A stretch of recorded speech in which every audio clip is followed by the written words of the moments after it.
कल्पना कीजिए, अफ्रीका की घास के मैदानों या यूरोप एशिया की ठंडी पहाड़ियों में एक छोटी सी गुफा या पेड़ों के नीचे बना अस्थायी आश्रय। सुबह होते ही आदिमानव जाग जाते थे। कोई अलार्म नहीं, बस पक्षियों की चहचहाहट और दूर से शेर या भेड़ियों की दहाड़। पुरुष, महिलाएं और बच्चे सब एक साथ रहते थे।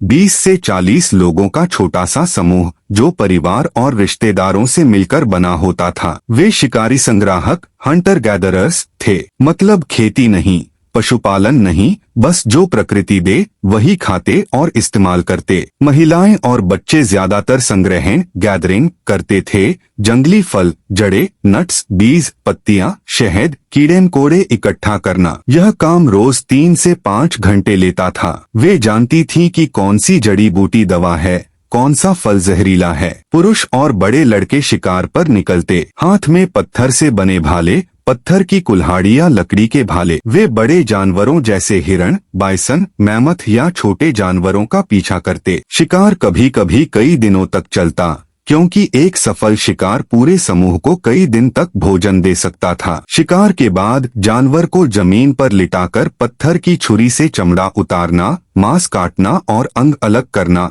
यह सब हाथों से होता था। कोई चाकू नहीं, बस तेज पत्थर। जब समूह वापस लौटता तो सब मिलकर भोजन करते। शुरुआत में आग नहीं थी, बहुत पुराने समय में, इसलिए कच्चा मांस, फल और जड़ें खाते। बाद में लगभग 10 से 15 लाख साल पहले आग का इस्तेमाल शुरू हुआ, तो मांस भूनकर खाना ज्यादा सुरक्षित और स्वादिष्ट हो गया। भोजन के बाद थोड़ा आराम। बच्चे खेलते, बड़े लोग औजार बनाते, पत्थर को एक दूसरे से रगड़कर तेज धार वाला बनाना। महिलाएं पत्तों या जानवरों की खाल से कपड़े या थैले बनाती। कोई स्थायी घर नहीं, बस मौसम के हिसाब से जगह बदलते रहते। शाम ढलते ही सब गुफा या आश्रय में इकट्ठा हो जाते। आग जलाकर बैठते। जब आग आ गई थी, आग न सिर्फ गर्मी देती थी बल्कि जंगली जानवरों को दूर भी रखती थी। यह समय कहानियां सुनाने, अनुभव साझा करने और रिश्ते मजबूत करने का होता था। वे इशारों, आवाजों और शुरुआती भाषा,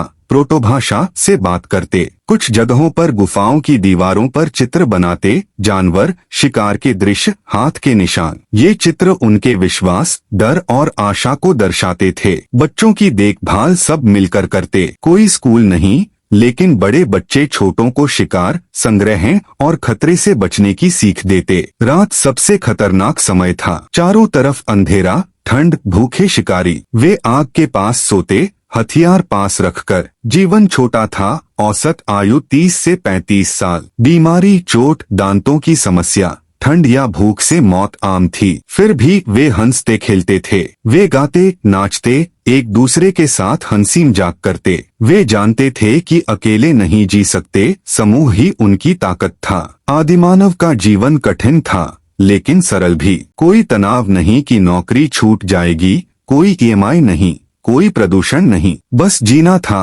प्रकृति के साथ, प्रकृति के खिलाफ। उनके संघर्ष ने ही हमें बनाया। आज हम जो हैं वो उनके सीखे हुए सबक, उनके बनाए औजार और उनके समूह जीवन का नतीजा है। तो दोस्तों, आज की वीडियो में इतना ही। आप लोग कमेंट करके बताओ कि आप लोगों को ये जानकारी कैसी लगी। हम मिलते हैं किसी और वीडियो में, तब तक के लिए बाय बाय। लाइक, सब्सक्राइब करना ना भूलें। अपना ख्याल रखना।